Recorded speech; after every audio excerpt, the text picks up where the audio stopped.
اگر وہ اغوا کر لیا جاتا ہے تو پھر اس صوبے میں سنگین باتیں ہیں. یہ معمولی باتیں نہیں ہیں, یہ سیاست کی باتیں نہیں ہیں, یہ ان حالات کی باتیں ہیں جو آج ہمارے ملک میں رونما ہو رہے ہیں. اس پر طریقہ تو یہ تھا کہ وزیر اعظم صاحب صوبے کے چیف منسٹر کو سے رابطہ کرتے, ان کو اشور کرتے کہ جو واقعہ ہوا ہے ہم اس کی تفتیش کریں گے, ہم سزا دیں گے جو لوگ ملوث ہوئے ہیں. کوئی ٹیلی فون نہیں آیا. چیف منسٹر صاحب نے پریس کانفرنس کی, کوئی رابطہ نہیں ہوا. بلاول بھٹو صاحب نے پریس کانفرنس کی, اور چونکہ کوئی رابطہ نہیں تھا, اور ان دونوں اداروں کے اعلیٰ افسران جو ہیں وہ پاکستان فوج سے ڈیپوٹیشن پر آتے ہیں, پاکستان رینجر سندھ کے بھی اور انٹر سروس انٹیلیجنس کے بھی. تو بلاول صاحب نے درخواست کی, کیونکہ وفاقی حکومت سے رابطہ نہیں تھا, چیف آف آرمی اسٹاف سے اور D G inter service intelligence سے کہ آپ اس معاملے کی تفتیش کریں. انہوں نے وعدہ کیا کہ 10 دن میں تفتیش ہوگی, اور اس کے بعد پولیس نے بھی کہا کہ ٹھیک ہے ہم 10 دن انتظار کر لیں گے. اب مسئلہ یہ ہے, آئی جی پولیس جو ہے یہ 22 گریڈ کے افسر ہیں, D G inter service intelligence بھی 22 گریڈ کے افسر ہیں, ڈی جی رینجر سارے وفاقی حکومت کے افسر ہیں. اب قانون کے تحت, اس آرمی ایکٹ کے تحت چیف آف آرمی اسٹاف تفتیش کر سکتے ہیں اپنے افسران کی, یعنی جو ڈی جی انٹیلیجنس ہیں اور ڈی جی پاکستان رینجر ہیں, ان کے افسران کی, کہ انہوں نے کوئی غلط کام تو نہیں کیا. آرمی ایکٹ میں لافل کمانڈ کو ڈیفائن کیا گیا ہے.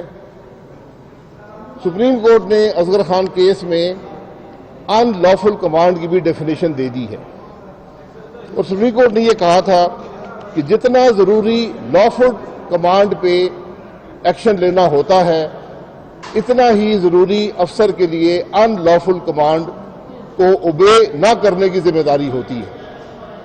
اور یہ فیصلہ کہ لافل کمانڈ کیا ہے اور ان لافل کمانڈ کیا ہے, یہ سبارڈینیٹ افسر پہ چھوڑ دیا گیا ہے.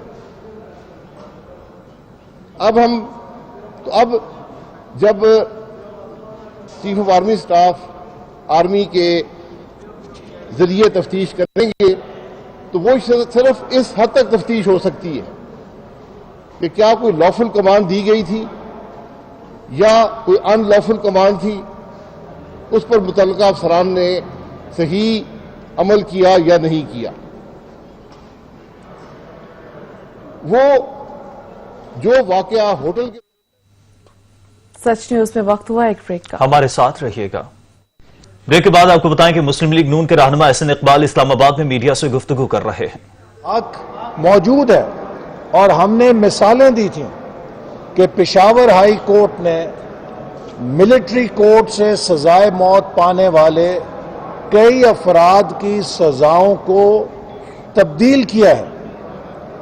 میں سوال یہ کرنا چاہتا ہوں کہ اگر یہ قانون موجود ہے تو پھر ایک کلبھوشن یادیو کے نام سے اس کے لیے ایک پرسن اسپیسیفک لا بنانا ان حالات میں کہ جب کشمیر کے اندر بھارتی سیکیورٹی فورسز نے آگ اور خون کا بازار گرم کر رکھا ہے, یہ کون سی قومی غیرت ہے, یہ کون سی قومی پالیسی ہے, یہ کون سا قومی مفاد ہے جس کا یہ تقاضا ہے کہ بھارتی جاسوس کے لیے عمران نیازی کی حکومت ایک سپر این آر او نکالے.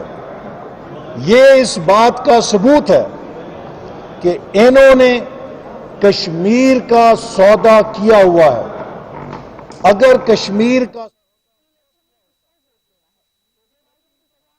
رہنما اسلام آباد میں میڈیا سے گفتگو کر رہے ہیں. اس سے پہلے نون لیگ کے رہنما شاہد خاقان عباسی بھی میڈیا سے گفتگو کر رہے تھے. اپوزیشن کے خلاف احتسابی کارروائیوں کے حوالے سے انہوں نے میڈیا کو آگاہ کیا. ساتھ ہی ساتھ حکومت کی طرف سے جو تمام تر ایکشن پلان بنایا گیا اس پر بھی شاہد خاقان عباسی اور احسن اقبال کی طرف سے میڈیا سے گفتگو کی گئی.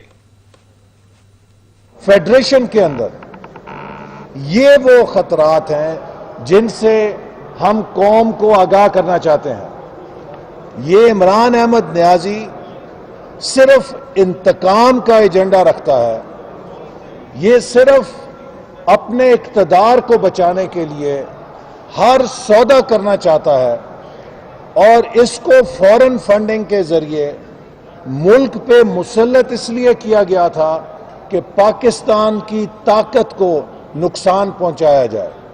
وہ پاکستان کی طاقت جو معیشت کی بحالی سے اور سی پیک سے ایک مضبوط اقتصادی طاقت بن رہی تھی، آج اس نے پاکستان کی معیشت کو مفلوج کر دیا ہے، تباہ کر دیا ہے.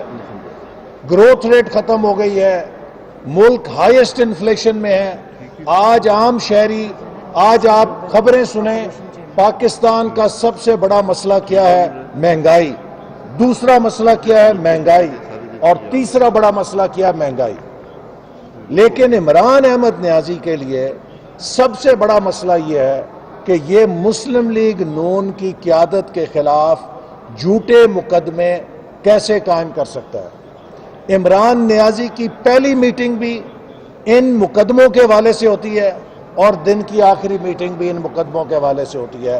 اسے عوام سے، ان کے مفاد سے، مہنگائی سے، بے روزگاری سے، کشمیر کے مسئلے سے کوئی دلچسپی نہیں ہے. آج جیسے شاہد صاحب نے کہا کہ ہم یہ مقدمہ قوم کے سامنے رکھنا چاہتے ہیں کہ جہاں آئی جی کے اغوا کا مسئلہ ہے وہاں قوم کی بیٹی کے چادر اور چار دیواری کے تحفظ کا مسئلہ ہے. اگر اس چیز کو ایڈریس نہ کیا گیا تو کسی کی ماں، بہن، بیٹی کی حرمت محفوظ نہیں رہے گی.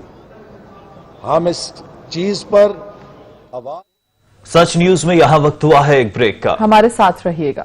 بریک کے بعد آپ کو بتائیں بلوچستان میں تندور مالکان نے مطالبات کی عدم منظوری کے خلاف صوبے بھر میں غیر معینہ مدت تک ہڑتال شروع کر دی. نان بھائی کہتے ہیں آٹا مہنگا ہونے کے باعث موجودہ نرخ پر روٹی فروخت نہیں کر سکتے. مزید جان لیتے ہیں عبدالغنی کاکڑ سے. عبدالغنی کاکڑ، ہڑتال کے حوالے سے کیا اپڈیٹس ہیں آپ کے پاس؟ دیکھیں، بلوچستان میں 2 یوم قبل یہاں پہ کوئٹہ میں جو نان بھائیوں کی مقامی ایک یونین ہے ان کی جانب سے ایک پریس کانفرنس میں یہ اعلان کیا گیا تھا کہ 22 تاریخ تک ڈیڈ لائن دی گئی ہے صوبائی حکومت کو یہاں پہ کہ ان کے جو مطالبات ہیں وہ ان کو منظور کریں. بصورت دیگر انہوں نے یہ اعلان کیا کہ 22 تاریخ یعنی آج سے وہ مکمل طور پر غیر معینہ مدت تک ہڑتال کریں گے. تو یہ اسی کا ایک تسلسل ہے. میرے خیال میں ابھی تک حکومت کی جانب سے نان بھائیوں کے ساتھ مذاکرات کے حوالے سے کوئی پیش رفت سامنے نہیں آ سکی ہے. اسی لیے آج صوبے بھر میں تندور جو ہیں وہ بند ہیں اور تندوروں کی بندش کی وجہ سے متعلقہ جو لوگ ہیں ان کو کافی مشکلات کا سامنا کرنا پڑ رہا ہے. یہاں پہ جو تندور مالکان ہیں ان کا یہ مطالبہ ہے کہ روٹی کی جو قیمت ہے جو 20 روپے میں اس وقت شہر میں اور صوبے کے دیگر علاقوں میں یہاں پہ فروخت کی جا رہی ہے اس کی قیمت میں ان کے بقول اضافہ کیا جائے 10 روپے کی. اور کیونکہ اس وقت آٹے کی جو قیمتیں ہیں ان کے بقول بہت بڑھ گئی ہیں اور 100 کلو گرام آٹے کی ایک بوری کی قیمت اس وقت بلوچستان میں 7,000 روپے سے تجاوز کر گئی اس کی قیمت. اسی لیے ان کا یہ کہنا ہے کہ جب تک یہ نرخ نہیں بڑھائے جاتے ان کے مطالبات کے مطابق یہاں پہ یہ ہڑتال جو ہے یہ جاری رہے گی. نہ ہو سکا. انتظامیہ دکانداروں کو 860 روپے پر آٹے کا تھیلا فروخت کر رہی ہے جبکہ دکاندار مہنگے داموں آٹا فروخت کر رہے ہیں. مزید جانیں گے اویس محمود سے. جی اویس.